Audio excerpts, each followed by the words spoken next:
Right, we're live, guys. Hello, everyone. It's Andre McClendon. I have my Blake and the coach, and we'll be creating a robot today. So let me get things started. A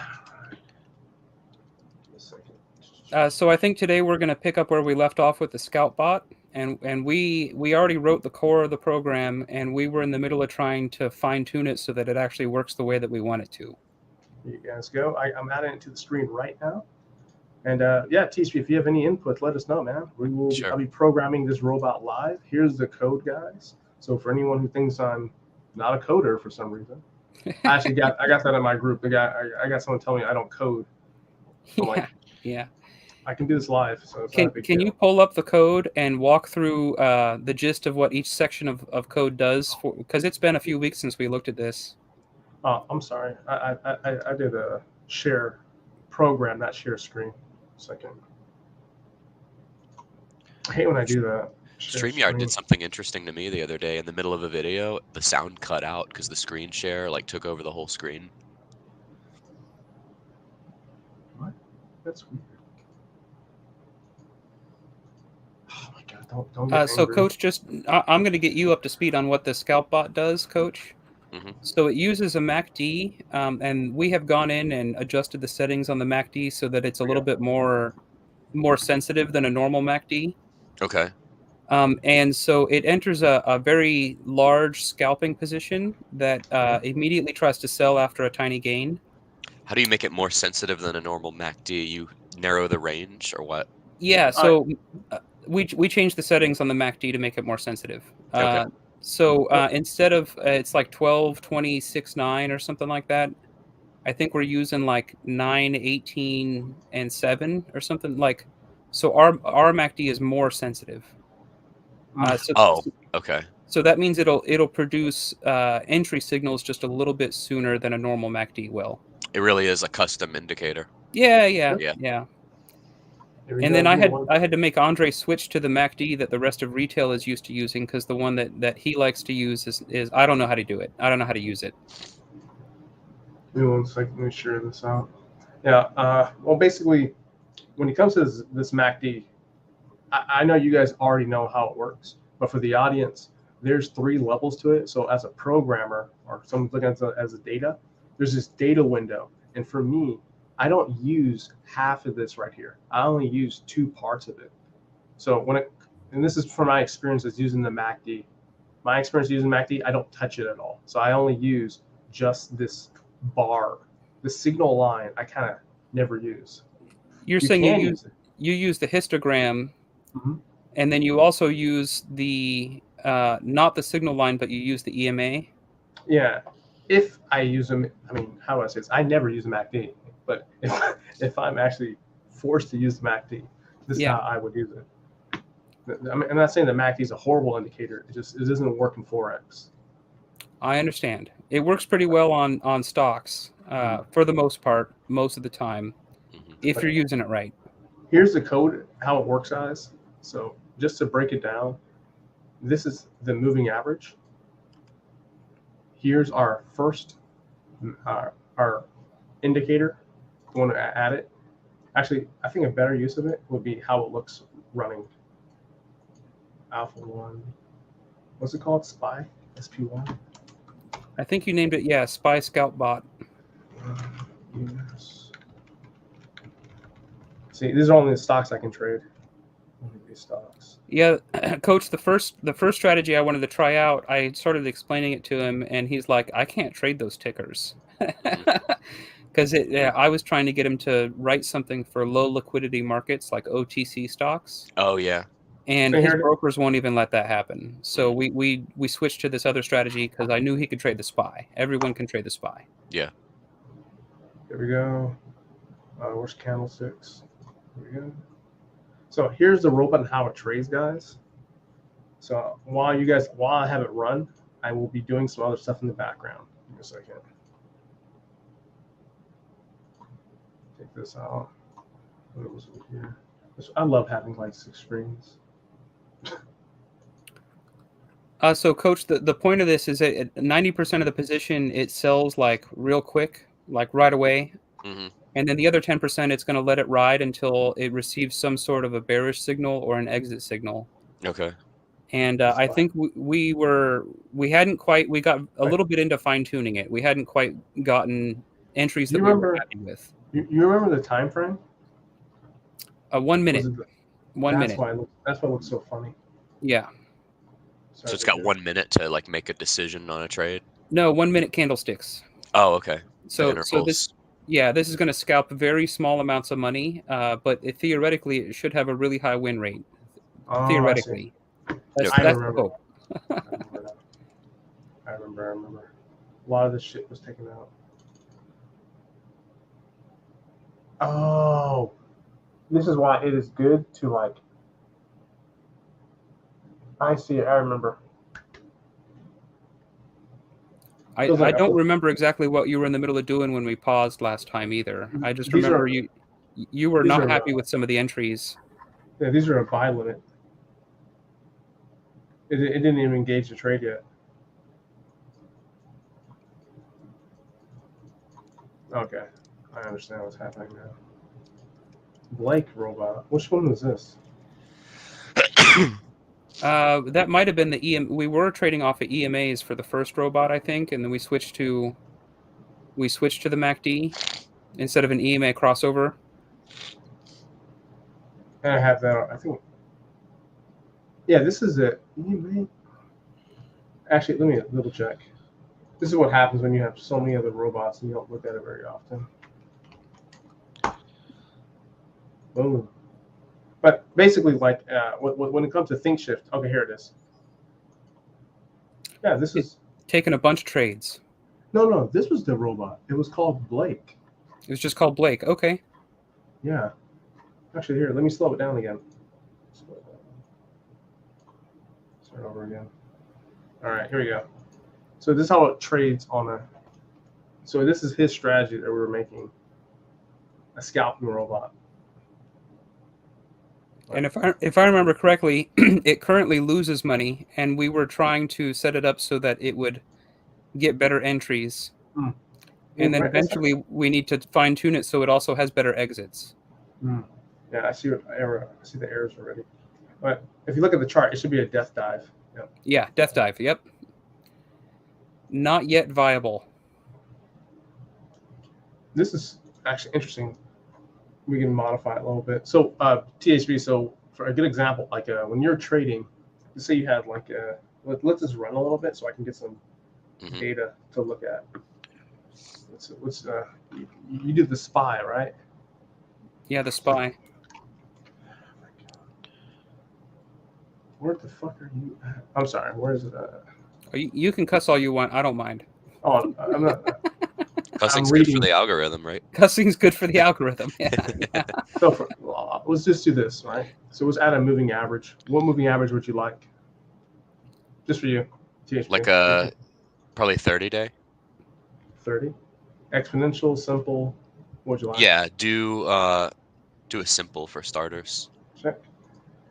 All right. So basically, we're looking at any indication over this red value. Under is a sell, over is a buy, right? And you would use what other indicator would you use, like a MACD or? Oh, besides MACD? You can be anything. Doesn't matter to me. I have most indicators on here. Let's do Bollinger Bands. Bollinger Bands. Here we go. What do you use? 20? I think 20 is the default. I was gonna say, yeah. So if we want to customize it, we could like narrow it. Make it more or less sensitive, yeah. Anything you guys want. Here we go. Oh, that looks ugly. Here we go. Let's just zoom in for the audience. So this strategy, what are some easy ways that we've taken advantage of? Like if you're using this. So as a programmer, like when you're telling me stuff like this, like for me, if I want to use this strategy as a programmer, what I would look for are breaks. Any close in the break right here. Closing the break right here. Closing the break right here. Closing the break right here. And and remember, I don't know your strategy. You just gave me 2 indicators. Mhm. And as a programmer, the moment I see like a break into this and the close, it's a possible long position or a short position, like right here. Are we still take a looking at short- the SPY? Yeah. I'm letting it run so I can get Okay. so I can read it. Okay. So So you're when running historical data. yeah, so I can see how it's like right now. I'm already figuring out what the problem is. The first problem, I don't have a time controller. The secondary problem, I don't have a space controller for the vertical. hmm So I need a little bit. I need it to run for like 10 minutes, so we can just play around with this right here. So when looking at the EMA and the Bollinger Bands, my first instinct is to tell you to try a crossover strategy and Okay. use a Bollinger Band extension, like if the price goes outside of the bands, as an exit signal. As an exit signal, okay, let's go with that. Anything works for me. Exit. Let's do a clear example right there. So these are very clear examples of it exiting. What would be an entrance? What would you use to enter the trade? Because the Bollinger Band uses an EMA of 20, and Coach talked about using a 30. So anytime the 20 crosses bullish, that would be a buy signal, and then anytime the Bollinger crosses bearish, that would be a sell signal. Okay. And then if price goes so wild that it leaves the Bollinger Bands, it would just be time to get out. So we got our sell entry right here, basically. And we would exit here. Or exit here. Actually, there's a couple of exit parts, but Bollinger Bands do pretty good for a moving average slash like a barrier. The squeeze part is what I like about it the most. Yeah. The squeeze right here. But for me, the reason why I stopped using it, because you can calculate this earlier. Yeah, never mind, that's a little bit different. For people who trade a lot, when I evaluate indicators, there's a reason why I don't use the MACD or moving averages anymore. hmm It's very, very slow. I'll give you an example. They're very Like lagging. For example, like this right here. Right here. Or something easy to explain, without me showing. Okay, right there. You see these like 2 dojis? Right. This is on a 4-hour. So for me, on a 4-hour 2 dojis with a massive bar, usually my computer's talking about instant reversal. So I would enter at that doji. Actually, before I get off topic, okay, got it. I needed a big win. I needed some big wins. Okay. So this is back to the SPY scalper. Yep. Now we go back. Not to change topics, but not to be in the Well, silence. right. We were just doing the other thing so we'd have something to look at Yeah. while this ran in the background. Here we go. Okay, controller, price one, heavy. Okay, I know exactly what's happening now. We're gonna call this maybe. So right now, for the audience, I'm creating an object, so I can control this. This is stupid right here. Give me a second. Let me go over here. You see this right there? Your strategy makes sense, but it's programmed bad because of this. It just takes too many entries without it understanding that it shouldn't do that. hmm Like this. Can you pull up the MACD so that we can see it when it's producing the signals, like at the same time as the candlesticks? So it's taking entries all the way down here. Yeah, it shouldn't do that. It should just take like one entry and then exit 90% of the position real quick for a small gain, and then hold on to the other 10% for hopefully a big win. hmm It was what was the settings? 7:15.5. Okay, boy, that's real sensitive. Yeah, 7:15.5.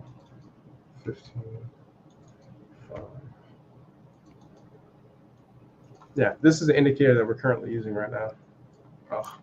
And then I think we were using an EMA as a filter, like a EMA 12 or something.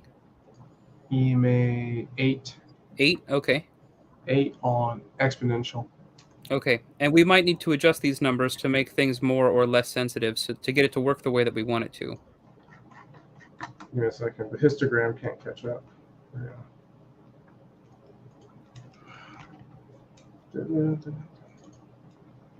What was it again? 8 exponential. Boom. Here we go. Okay, so Coach, it'll theoretically, our desire is to make it only enter when the histogram is like it's only going to buy when the histogram is sloping up. Or sorry, not the histogram, the 8 EMA. When the 8 EMA is sloping up and the MACD experiences a crossover, that's when it buys. Okay. And so both of those things have to be true for it to want to buy. And then for it to try to go short, it would have to be the EMA is sloping down and the MACD experiences a bearish crossover. Okay. Right here, yeah. Of the MACD line and the signal line. This strategy doesn't use the histogram at all. Okay. And I'm thinking if we fine tune the numbers, we can get something that actually produces good exits and good entries and stuff. Mm-hmm. Why did I say gold, silver? Oh, that's because it's gold and silver on here. Okay. I need to leave myself notes. Because I completely forgot about what this thing does. Mm-hmm. Usually I work on my own robots or clients, but this one I didn't really remember until like right now. Well, that's why I was saying we should pull up the code and have you go through the section by section to refresh us all on how it works. Were we doing buy limits or were we doing? I think we were marketing in and then setting a limit that's one tick above the market. So like when the signal hits, it would just market grab some shares and then immediately set a limit sell with a price target that's one tick above whatever we bought at. It feels like this data is different. Like, you guys know what I'm talking about right now. Nope, we don't know what you're talking about. This scalper that we're currently running is called Blade. Oh. Not spy scalper. Oh my god. It doesn't matter. I'll just reprogram it. This is something I like to do, is go through my old code and just start taking it from old code to new code. So just get rid of all this old shit. Get rid of this. We don't need it. Yeah, just comment it out. Coach, how much programming have you had before? I've done some HTML. I've done some SQL. I've done some C+. And that's about it. I know I've done a little Python. Yeah. But it's definitely something I'd like to brush up on more. What's the language called here? MQL4 or something? Yeah, it's very similar to C++. Yeah. Like it looks very similar, even like to some Java. Yeah, there's some fuckery into it, just letting you know. Mm-hmm. But how about you, Blake? What's your programming experience? So about 20 years ago, I took a class on Fortran, which is banking software. Oh yeah, that was the earliest language, right? Yeah. And then since then, I've taken classes on machine code and like binary and BCD and gray code and stuff like that. Okay. And then more recently, like maybe 5 years ago, I took an object-oriented coding class that used C++. Mm-hmm. And then so I also had to take a bunch of labs where we used Arduinos. Okay. And that was all in C++. And so I'm only like, I can barely read C++ because I'm an engineer. They didn't teach us to be coders. They taught us to hunt for variables so that we could change them.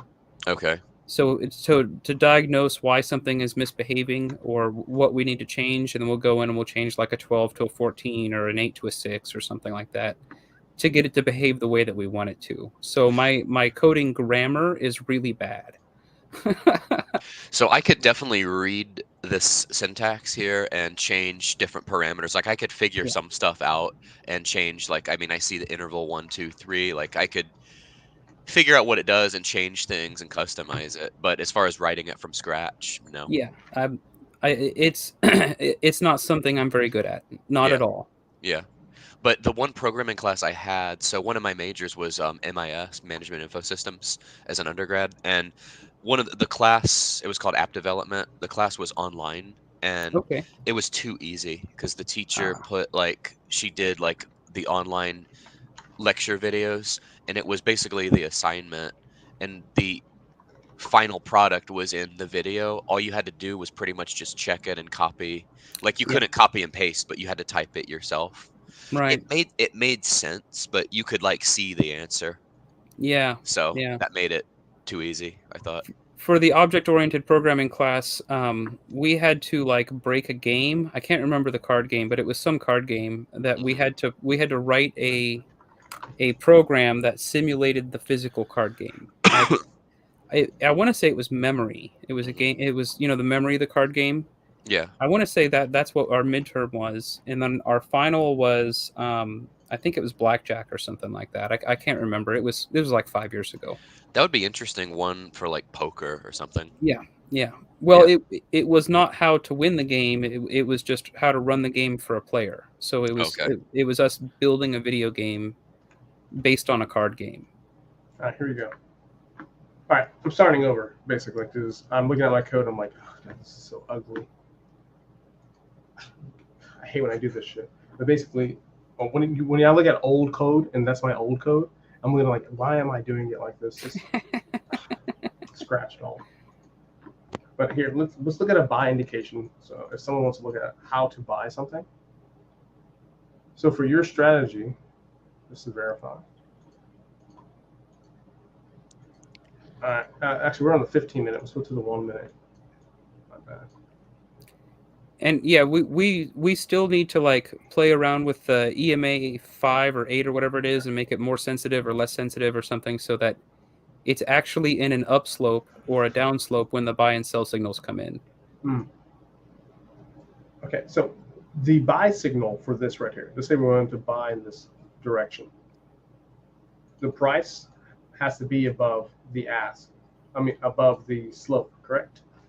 The EMA has to be sloping upward, and the histogram, the MACD line and the signal line have to have a crossover. Slope up and above. I don't care if it's above or below. I don't care at all if it's above or below. I just care that it has a slope that's in the direction of the buy or in the direction of the sell. How many candles do you want? So you want previous slope up 2 or 3? 1 would be fine. So the EMA has its own buffer because it's a lagging indicator. And if we want to make it more or less sensitive, we can just change the EMA value to 4 or something. Make it real sensitive. Or if we want to make it less sensitive, we can change the EMA to a higher number, like 10 or 12 or something, and make it less sensitive. And looking at that, I would love to have bought right there, right where that horizontal line is. Yeah. Okay. Because the histogram, or not the histogram, the MACD showed a buy signal because the silver crossed above the gold. Right here? Yeah, right there. And then the EMA up above the orange one, it was busy sloping upward, but just barely. So maybe we need to make it even more sensitive and change the EMA to a lower number. So my trading robot's just going to be a time machine that I can go back and buy at all the best times, and then come back to the future, and then do YouTube videos and say, "Oh, my timing was perfect." Yeah, I would love to get tomorrow's newspaper today. If I could get tomorrow's newspaper today, man, I'd be a billionaire so fast. Yeah, for sure. Here we go. You want black and gray. I'm sorry, black and yellow cross. You may have named it silver and gold. Oh, it's Pittsburgh Steelers colors. Yeah, that's right. That's right. Yeah. I feel like. Oh, yeah. Go ahead. Oh, I was going to say, Coach, I asked you in the Discord, did you have to take macroeconomics for your degrees? Yes. Okay. So you also two different levels. You also speak banker. I posted a video to your Discord by a YouTuber named The Uneducated Economist, and all he does is talk macro all day long. Mm-hmm. And the first response was like, well, he got the uneducated part right, but the economics part wrong. And I'm like, yeah, but this guy actually speaks banker. Like, he's gone out of his way to understand, like, dovish and hawkish, and like all the vocabulary that the bankers use when they're describing macroeconomic factors. Right. And unless you took a macro class, it's like impossible to get that vocabulary. Right. I know exactly what happened. I forgot what since we haven't messed with it so long, I forgot what I was doing. It's been like a month since we did this, yeah. And usually it only takes me like 2 days to make a robot. So once 2 days pass, I'm back to my own stuff. That's So like I me. think- That's like me when it comes to memorizing an equation. It only takes me like 2 days to memorize it, and then after a week, it's gone. Yeah, that's how most of my coursework is actually. Yeah, memorize it and then it's gone after a while. Yeah. Or some of it. A lot of stuff, if you don't use it, you lose it. And Right. it really depends on what it is. Some things will stick with you the rest of your life, but a lot of it, it'll just be gone. But econ, so I could tell you every class I took as far as what I learned in each class. That's a different story. But Yeah. Hey, Blake, every see, oh yeah. here. Is This that- is my. Ooh, I think I have the name. Give me a So second. every business major has to take macro and micro, Yeah. regardless. It's part of the gen ed. But Yep. when you get into the major, then you take intermediate level for both. They call micro, they call it price theory, I think. Okay. Yeah. There. So I took both of those. Macro was the first college class I ever took. When I Yeah. was 15, my dad signed me up for a macroeconomics class. Okay. And that's why I was a boglehead the first like 2 or 3 years of me studying investing. Mhm. I was just studying like how to ETF invest and how to index invest and all that. And then by the time I was 17, like 2 years later, I was like, nah, individual stock picking is the way to go. And most people, their journey is the opposite. Most people try to start off as individual stock pickers and they find out that it's really hard.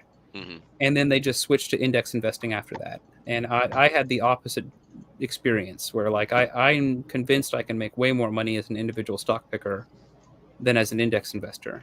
Mhm. Index investing is hard. It requires so much. Like, let them do it for me.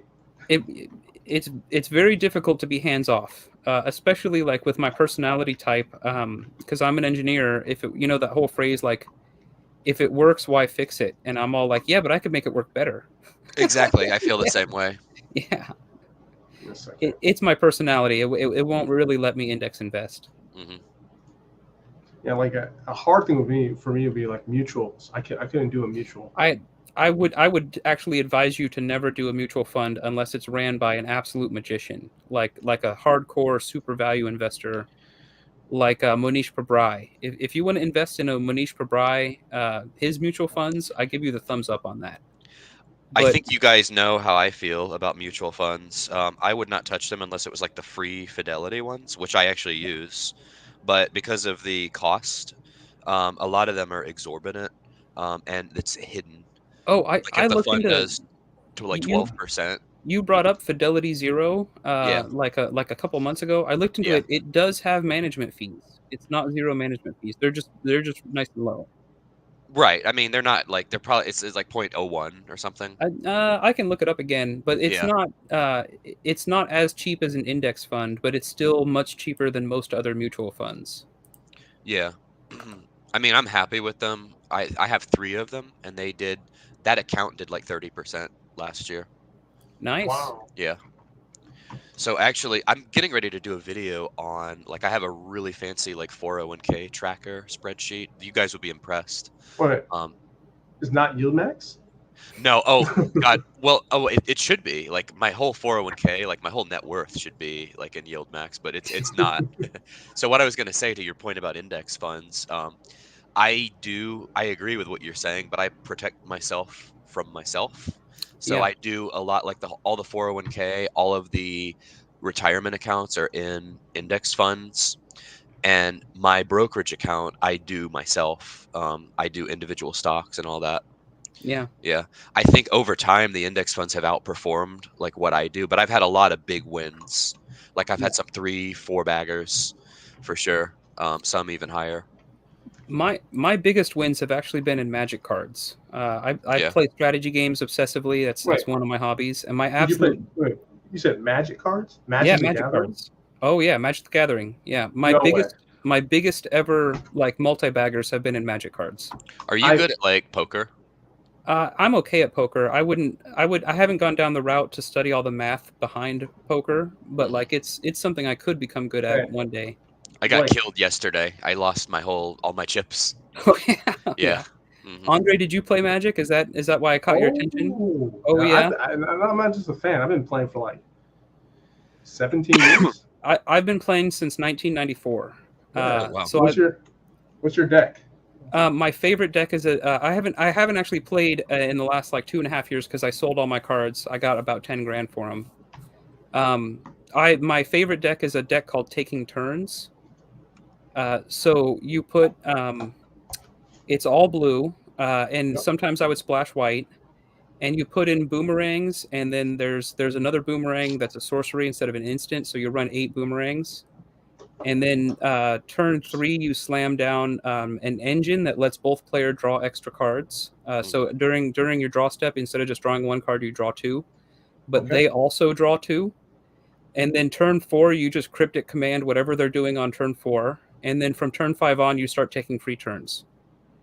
So it's all like time warp and all that stuff. Are you using Merfolk?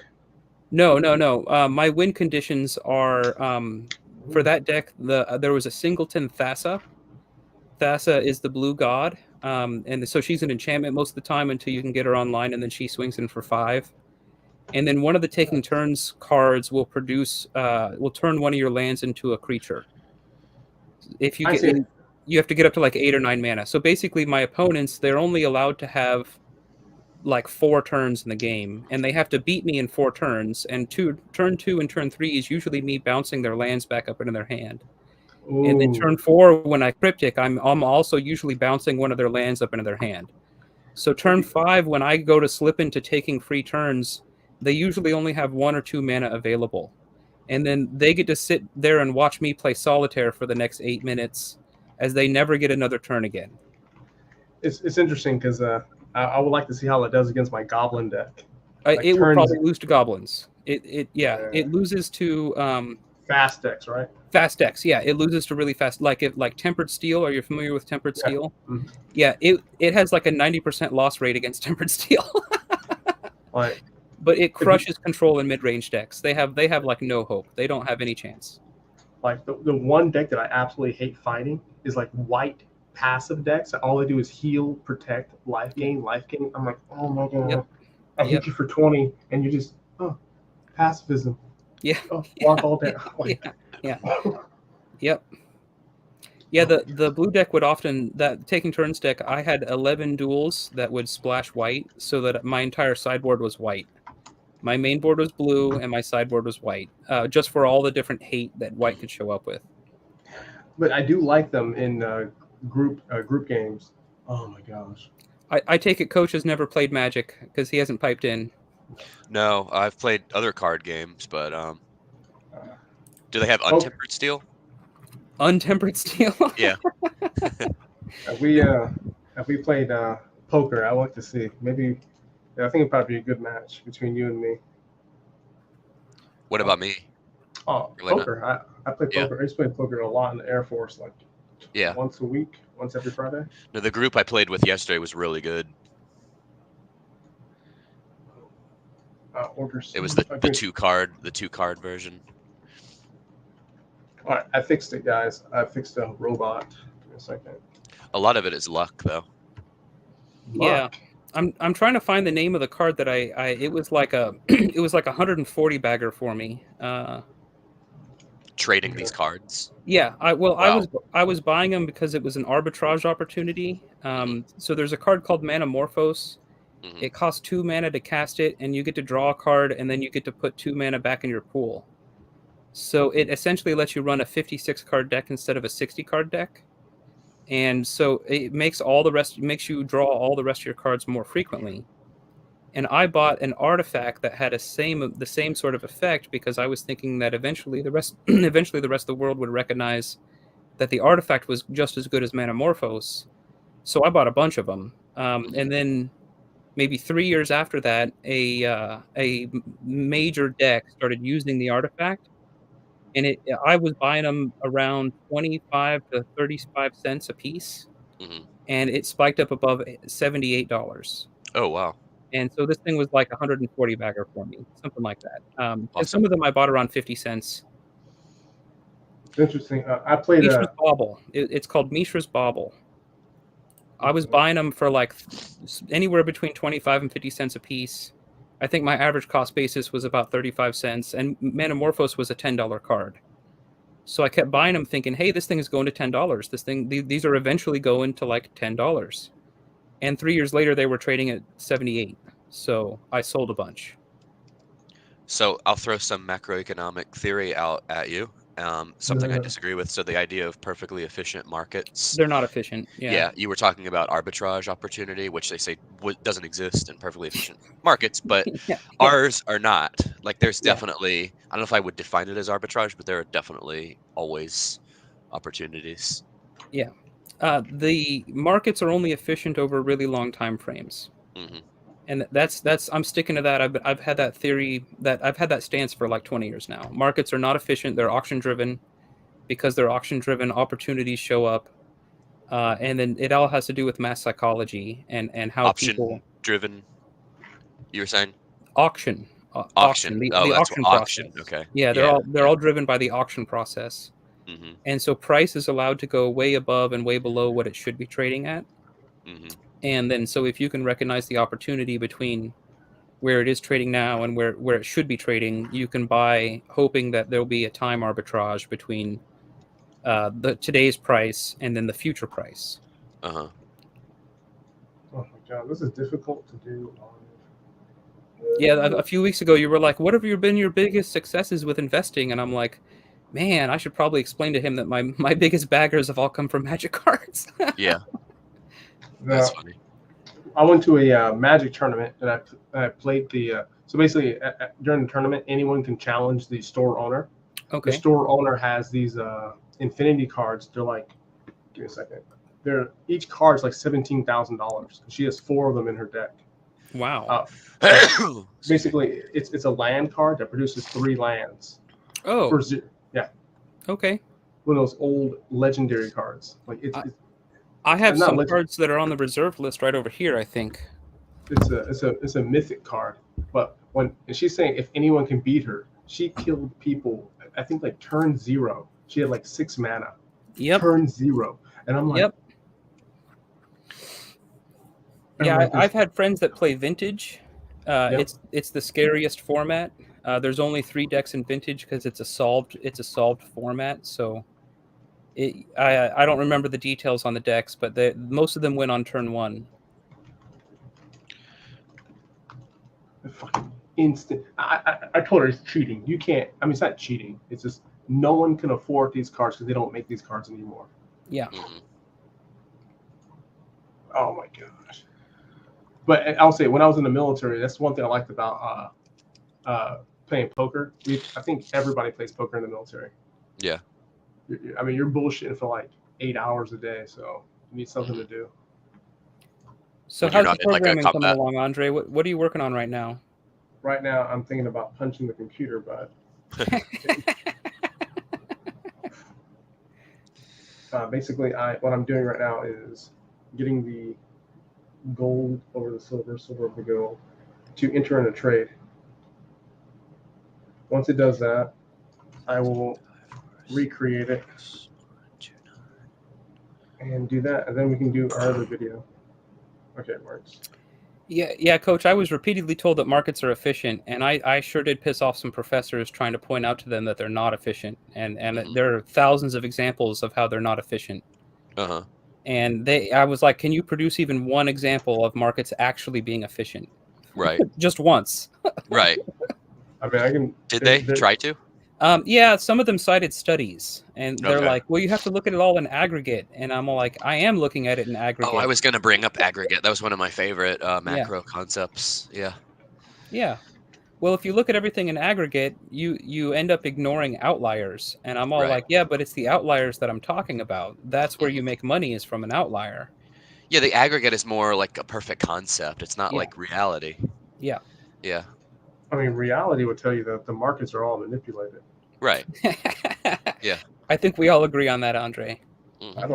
I've never seen a natural market. Mm-hmm. Everything's manipulated by somebody or large crowds of somebody's. One thing I noticed, by the way, going back to Tesla, so I've been following it almost daily because the way it's been fluctuating. There are a lot of days they outperform Tesla, Yeah. but it's like if they're doing that a lot, like why is it still dropping so much is the question. But when I look at it, there's some days like they can go an entire week outperforming Tesla. Yeah. That's because they're collecting premium. When they sell the calls, they collect premium. Right.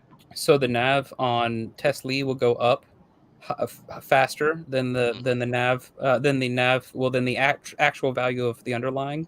Mhm. But then they have the distribution, and that gets canceled out, because all of the premium they collected, they hand back out to the shareholders. Right. Hey, Andre, what is this straight line up on the chart here? I hope that's a profit line. No, this is it's on the 1 minute, so it may look like it's big. It's just really small. Oh, it's because it's like zoomed out Yeah. or zoomed in. Yeah. That's probably Jerome Powell started talking. Yeah. He moves the markets well. Well, the algos move in response to his words. Yeah. It's actually- definitely, before the next time he talks, I definitely want to place some call options on stuff. I've been wrecked so many times trying to forecast what the markets are going to do Yeah. in relation to what he says and stuff, and it's just to the point that I've decided to stop trying to trade Powell's speeches. Right. But when it runs straight up, I mean, call options are great. Like when it runs straight up. Well, if anything, we should be entering into straddles and strangles right before every speech. Yeah. But the problem is that the implied volatility on both sides will go through the roof right before he starts talking, and so you end up overpaying for both options. And then the move that happens Right. when he's done talking is usually outrageously huge, but you have to be willing to sit through one of the two sides of the trade going to zero, and the other one going to the moon. And you also lose money if that doesn't happen. Like if the market stays roughly stable after the speech or during the speech, you lose most of the value of both options because the implied volatility crushes. So I've tried that several times too, and I just keep losing money doing that as well. It's sort of the same thing that happens with earnings when you try to play earnings. Yeah, when you try to play earnings. Yeah. Yep. Play earnings. Interesting. It's interesting when I look at buying stocks, I almost never look at earnings. You mean when the earnings are coming up? Yeah, I don't look like here. I'll bring up my spreadsheet of the stocks I'm looking at while this is loading. So this is my live list of stocks I plan on buying for this upcoming month. All right, 1 second. It's loading right now. So playing earnings has worked for me before, but it's very tricky. Well, I believe you were talking about specific banks that you had a thesis that they were going to repeatedly outperform their projections, and so you bought calls. JP Morgan typically does. Yeah, JP Morgan, yeah. Mm-hmm. Yeah, see it? Well, Coach, it helps when you're a banker, because you work in the industry, you have insight that the rest of us don't. Yeah. So this is my January list.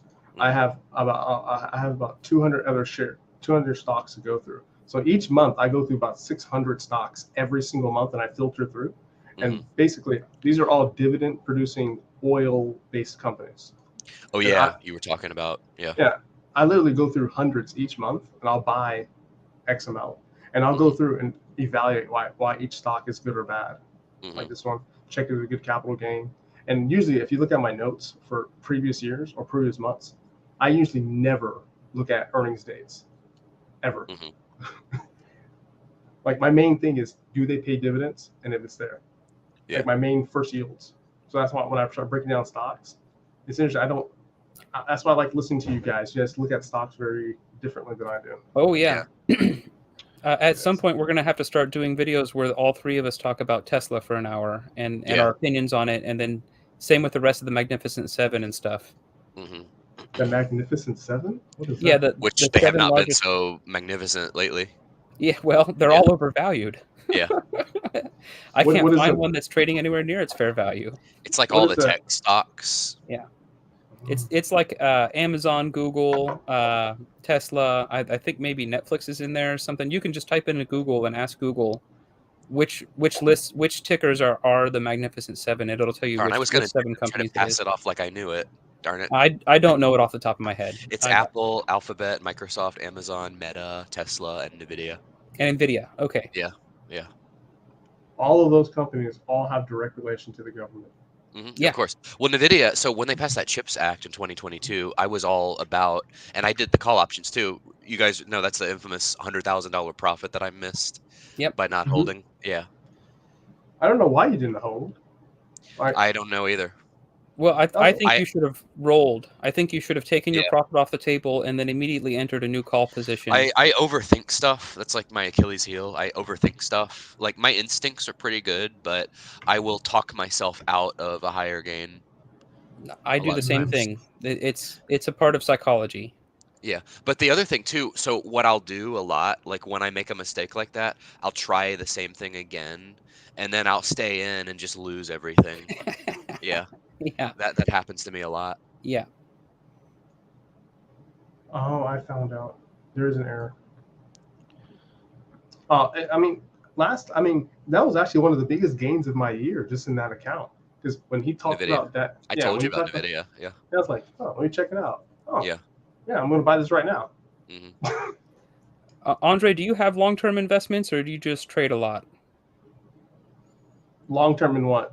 I know you Stocks? buy gold, and I'm talking about like, do you buy any companies or Yeah. oil companies or anything on the long term? I know you pointed out, is it VOC or something you pointed out one day? Here's the main ones I'm in on Robinhood. Give me a second. Robinhood, I have my PSEC, PSEC, VOC, FRO, KNOP. Okay. And A bunch of stuff I've never heard of. Yeah. like most stocks that I get into are either energy based. Yeah. Because I think energy has to go higher because these geniuses are really good at what they do. Oh, of course. Yeah. So how's the program coming along, Andre, while we chat, while you code? I am I'm recreating it so we can do better. So we can do better. Okay. Yeah, making it simpler. Because something's not right. It's all right though. Typically, I'll just use my old code, which is so much easier. Okay, it's reading. Okay, it's reading. 100% reading. Okay. This is incorrect. The silver can't be less than. Stop. Oh, I understand. Yeah, I started learning more about this program, and it's just. Oh, I see. Give me a second. God, this is gonna take fucking forever. This indicator, I don't know yet. I have to move it around. It's okay. Oh, also, actually, what do you guys think about this stock, Wyatt? Well, what do you guys think about this stock here? I can look up its financials. What's the ticker? There you go. Yeah. It's low. Oh my God. I feel like StreamYard slows my computer down. It does. It used to smoke up bandwidth on my MacBook. There you go. While we have time, because I am it's hard for me to do both at the same time. Yeah, well, you can just keep coding while we look into the financials on whatever you want. Here you guys go. Don't get mad. Don't get mad. Don't get mad. Get glad, right? GEL. Here we go. This is on my list to look at right now. I haven't evaluated it yet. Ticker symbol GEL. Yep. Well, Genesis they're losing Energy. revenue. Let's see. Their dividend is almost 5%. 1 year target estimate's about in line with where they trade. PE ratio is 28. Earnings are not great. Market cap, so would they be a small cap? Let's see where earnings forecast. Oh, they've missed earnings the last 4 quarters. There's no projection for the next. Well, they're behind. They're like, so it's quarter 3, but there's no like projection. Their volume. Look at this. I love this. This is my favorite part of the chart. It's It's a getting tiny. midstream segment for crude oil and natural gas. That's why there's no projection. It's commodity dependent. So if the price of oil and natural gas go up or down, they could gain or lose a lot of money. Oh, yeah. Offshore pipeline transportation. Mhm. This is on my list currently to evaluate. And while that's loading, Deepwater pipelines in the Gulf of what, Mexico. here, I'll show you the first thing I do when I look at stocks. It owns interest in almost 1,400 different crude oil pipelines. This is what I hate. I can't look at some of the stuff until I turn off my ad blocker. When I look at a stock, I type it into YouTube, and if there's a lot of videos on it, I'd assume it's a good one.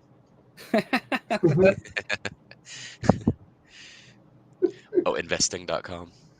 Oh man, that's crazy. It also owns a fleet of 91 barges. I'm sold now. And 42 push towboats. What is it? My current list of the list I have left on my thing to look at. There's I think maybe 150 left. So altogether it'd be about 300 energy stocks, and I'll filter from 300 down to like 50 and 50 down to like 5 and stuff. And I'll start putting real money against it. Let me look at their cash flow. They are not a strong earner of the cash. I would not invest in this company. Ooh, they don't make nearly enough money. Let me see if they behave like a typical small cap company. Do you guys? So when you guys are looking at dividend stocks, you guys are looking for those super high yields, huh? Yeah, but there's a trap because so the thing is, when you look, if you just search this, like I say, I tell my audience, this is where critical thinking comes into play. Because if you just search for like a 15% dividend, that could be so high because the fund might have fallen in half, and so that dividend might have doubled because the stock price fell in half. Yeah, I basically don't pay any attention to the dividend. I focus on the strength of the financials and how well the company itself earns money, not how well they pay out. So what I see, I'm looking at the income statement here. So I see revenues are growing pretty good, but Yeah. like every small cap, the costs of revenue are growing proportionately. And that's a problem.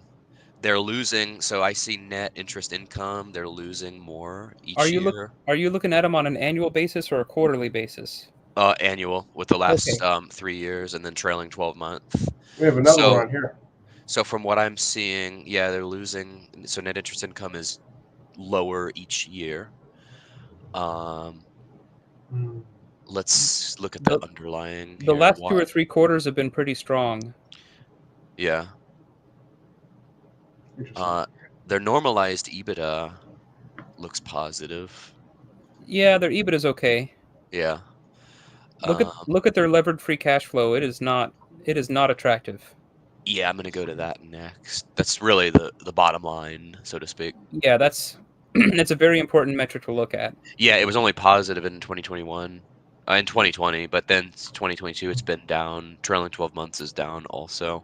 So they're buying back stock. It looks like. I didn't notice significant amounts of buybacks. Well, what I see, so 2022, it's repurchase of capital stock minus 228,629, and this is in units and in thousands. If you look at their total common shares outstanding, it's been locked at the same number for 10 quarters in a row now. Mm-hmm. And if you look at go to their cash flow statement and take a look at their stock-based compensation, they must be buying back their compensation amount to maintain the same total shares outstanding. Where are you going to look at the statements? I'm on Seeking Alpha. Oh, okay. I'm just looking at the Yahoo statements. But I do see there's an item repurchase of capital stock in 2022. So just this most recent quarter, for example, they paid out $5.6 million in stock-based compensation, and their levered free cash flow was only $3.3 million. So if they were paying their employees in cash instead of shares, they would have had negative cash flow. Okay. There we go. I'm telling the audience that we're examining stocks while I'm programming this. But it's interesting. Would you guys re-enter in this stock?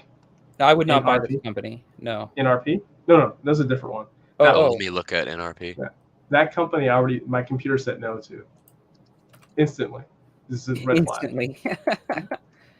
Okay, so switching over to NRP now, and I'm looking at them on a quarterly basis. This one would be continue to buy. Not They have to, growing revenues. They vary a lot, but they're better than bad. Their net income looks okay. Their EBITDA looks better than bad.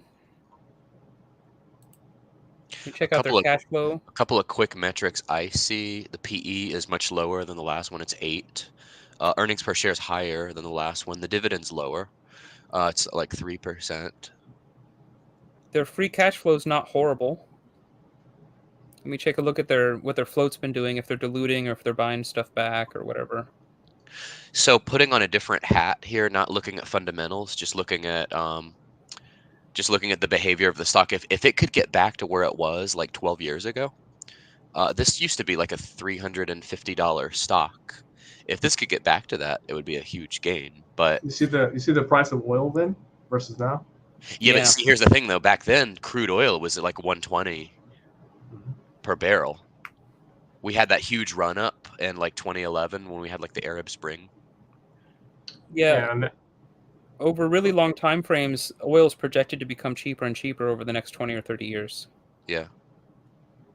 Until they blow up a pipeline. Yeah. I feel like there's always something like that in the news. There's always like a refinery on fire, or there's a shipping lane blocked, or there's something that drives up the price. Give me a second, guys. Here, load again. We look at their profitability metrics. Wow, they have a really good free cash flow margin. Give me a second. Are you serious? Okay, got the robot now. Oh, there it is. All right, I fixed a lot of the errors so far. Just me trying to understand this indicator. Wow, what happened to them in 2014? Dear God. Oh, that's when fracking ramped up, I think, and all the crude oil was like at a record low at that time. Okay, that makes sense. That makes sense. Here we go. All right, fixed. Thanks, guys, for the entertainment right now. I strive to be entertaining. Yeah. Well, while we hand you unsolicited financial advice. I can always ask. So I usually don't know what a stock's going to do, but I have advanced financial forecasting equipment such as the 8-ball that always can tell me. Well, it's like yes or no questions, though. So will it get back to its 2011 highs? Let's see. So signs point to yes. So there you go. Take that to the bank. I got a question for you guys. Has anyone came up to you and asked you, do they check stocks by ChatGPT? One of my clients said they go to ChatGPT to see if stocks are good to buy. I would not trust ChatGPT unless I trained it. I wonder how it's working for them. Yeah, if I trained it to look for specific things and how to read a financial statement correctly, then I could trust it. But I wouldn't trust it. Wow. So as you guys are talking, I'm doing my 401k spreadsheet. I did 41% in my main 401k last year. So Andre, this NRP looks a lot more interesting than the last one. Like this would be something that I would debate on whether or not it's good or not. If you're in that for a few years, just say it's like 1 year, would you continue to buy or hold on your position? Yeah, hang on. Give me a couple minutes and I'll decide. I'm looking over their profitability, growth, and valuation metrics. I'm trying to figure out if they're over or undervalued. Okay. Oh, one other question, Blake. Sorry to sidestep you. I fixed it. How much? What's your target profit in hitting? Oh, so 90% of the position, after you mark it in, you want to limit out after one ATR above where you bought. Okay. And then the other 10%, you want to let that ride until it gets like a reasonable exit signal. Like I don't know what to use for that, but maybe the MACD crosses back over again. Maybe that would be a reasonable one. So if the signal line and the MACD line cross back over, you'll exit that. Because sometimes these bull runs or bear runs will be sustained for like a half an hour or something. Right. And be since right we're back. we're trading on 1 minute candlesticks, so it's hard for me to tell you when to exit the 10% that we're planning on letting it ride. A second time frame 0 Q 7 14 0. Fixing it right now. Let's do this. I'll put this as 10. I'll put this as 50. I fixed it now. So, Andre, to answer your question of whether or not NRP is worth staying into, you would have to read through the most recent earnings call transcripts and take a look at what the guidance of the company is forecasting, and then that would be a major determinant. There's nothing in the financials that says that it's uninvestable. It's a reasonably good cash producer. Let me look at the dividends. 3%. Payout ratio is dash, so I can't tell you what the payout ratio is. Fixed it.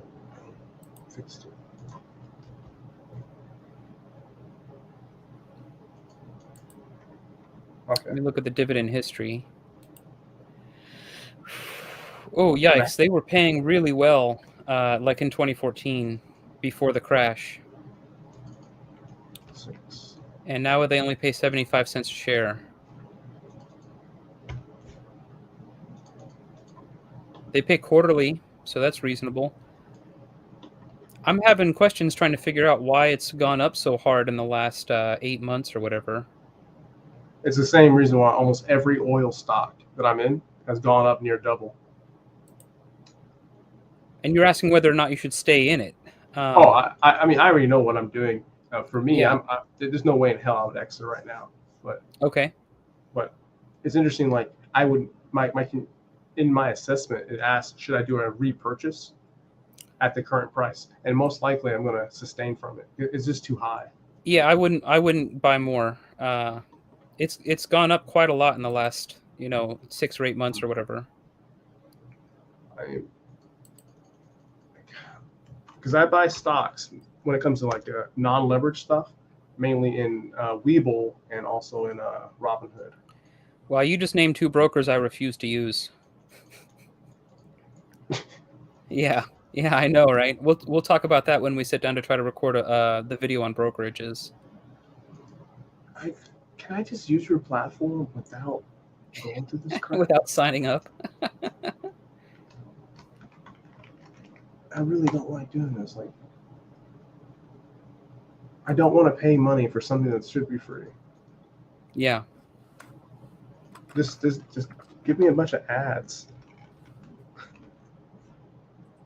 This one, oh man, and this is why I absolutely hate politicians, because they make trading so fake. Yep. Like, it's not like I'm great at picking stocks, but I'll just filter through thousands and thousands of stocks. What in the heck? So we've got 3 viewers. Maybe we should ask if the viewers have any questions.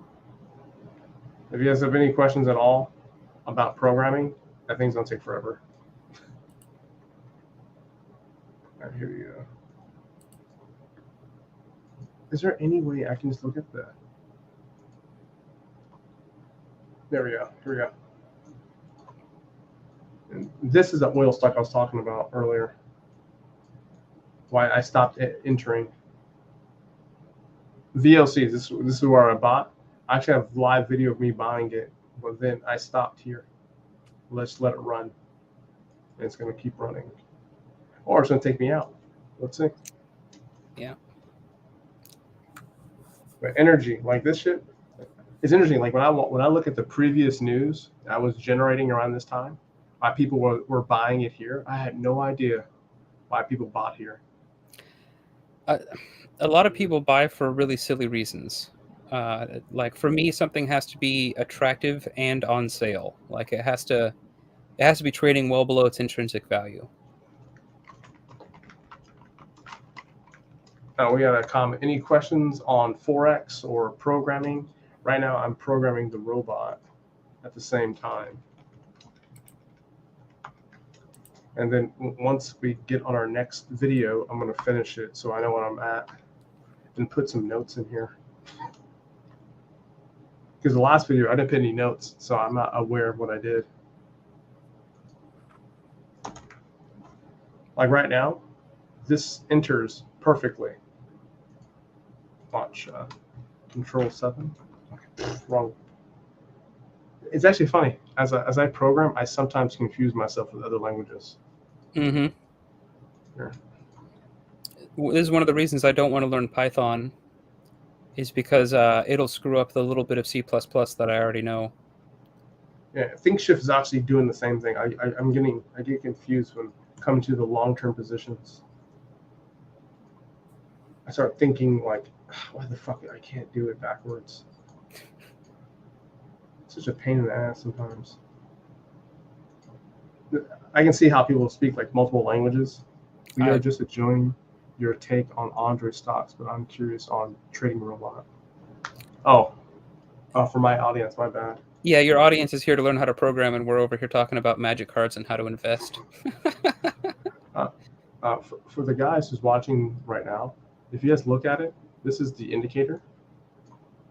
This is shift 1, shift 2, current, shift 1, shift 2. This is a moving average, shift 1, shift 2. This is the bull statements, basically the requirements into the trade. The comment, so I can read it in the top left-hand screen. The basic indication to enter the trade, and 2 trade orders. And so we need to program in exits. Yeah, give me a second. Oh, exiting requirement. Oops.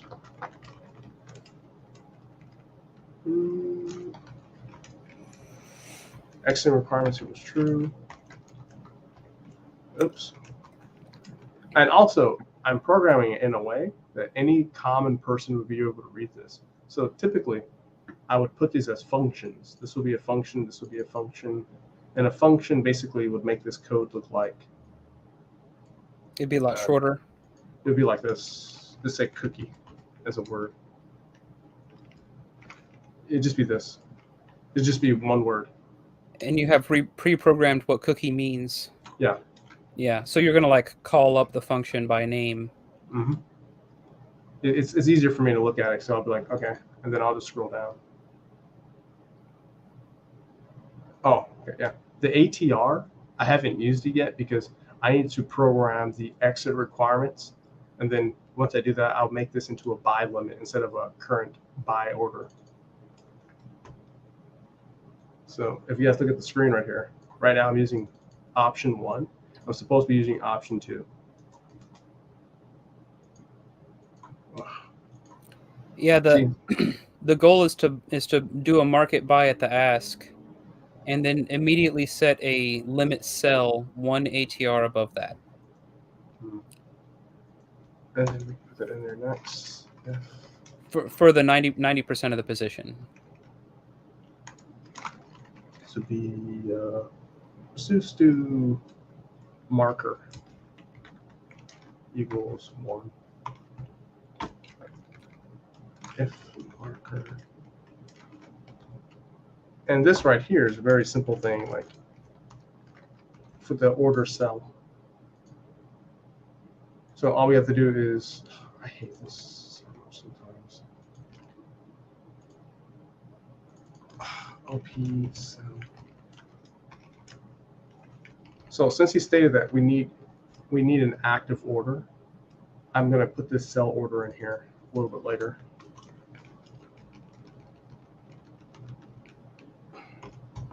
There. This is the one. Where's the coach go? I don't know. He said he needed a minute, and then he just skedaddled.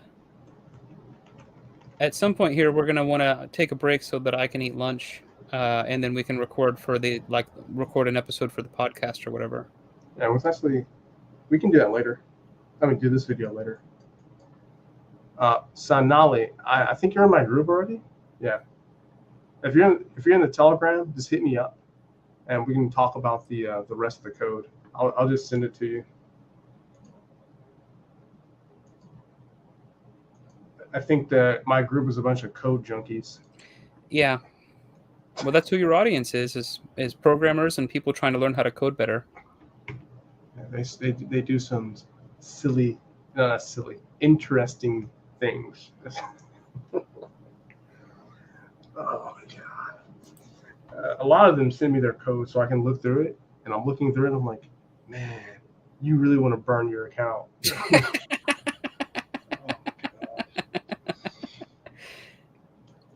Yeah, well, once you're convinced that something works, there's no reason not to risk everything, right, Andre? Yeah, I showed them one of my robots that basically each robot has like a phase to it, Mm-hmm. and I showed them one of them because I show off a lot of the robots. Like this is my current one right here. So typically every 1,100 trades, it can flip a $5,000 account to 15,000. Okay, so it triples up about every thousand trades. Yeah, and this is within 6 months. 6 months, yeah. And this is like insane scalping. Yeah. Your scalping is, I like it how it's weighted. Mine is very, like a machine gun. This. Yeah. Well, we can always change the weighting, but I really like the idea that 90% of the risk comes off the table very quickly, and that you just make small gains off of that, and then so you don't get pissed off about missing the bigger move, you just let the other 10% ride. Here, it's me, Andre. Send me the code, please. Yeah. I know. Oh my gosh. Give me a second. But yeah, we're going to end this call. We got to shoot another video on the other channel, which I'll send the link to. Sure. I will figure out something for lunch here while in between videos. All right. Actually, what we can do is, since Coach is gone, you can just leave now, and I'll just continue programming into our next video. Okay. I'll go ahead and leave the stream, and I'll get myself a sandwich or something, and then I'll pop into Discord and let you know when I'm done eating. All right. So have a good one, Andre's audience. Sonali, I will be programming live. If you have any questions, let me know. I will just create it as much as I remember. Okay, so he's at 90%, 10%, exiting quality. Let's start. Oops, there's an error. Let's comment.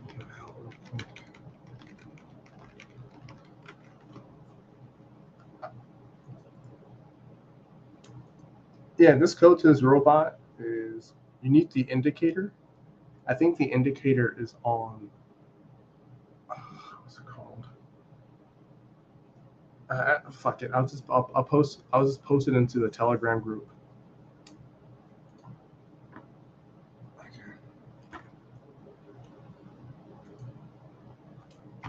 I will send the code once finished. Here we go. Oh, I'll tell Blake about it. Yeah, I'll tell Blake about it. Give me a second. Yeah. Blank and THB have to go. But if we look at the stock, if we look at it so far, what the heck's going on? Oh, marker. Actually, let me comment this out because I don't know too much about it. Let's just stick with what I know. So far, guys, this program needs an entry. We have our entry right here, entry right here.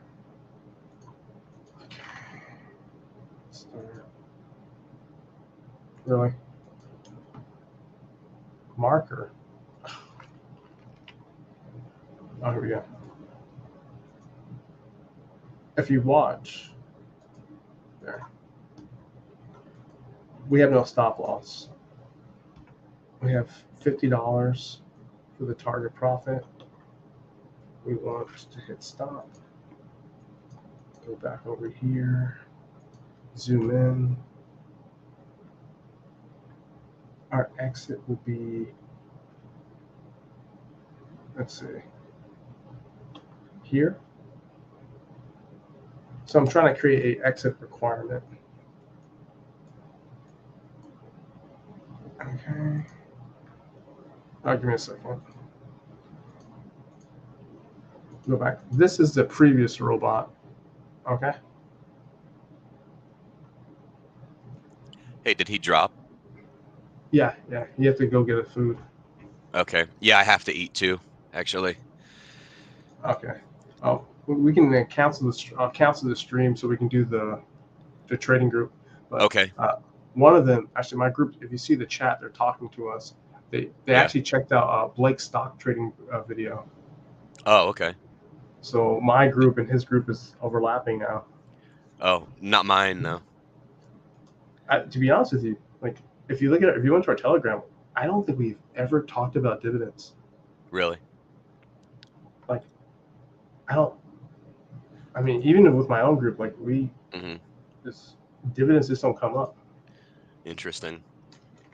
All right, so are we, after you're done with this, we're going to do the other stream? Yeah. Okay. Actually, I'm done with this right now. I mean, this is going to take me a while to program. Okay. I'm going to leave. Just text me or message in the Discord. Well, yeah. All right, guys. Peace. All right. Bye. I'll send the code to the group. Okay. All right. Bye.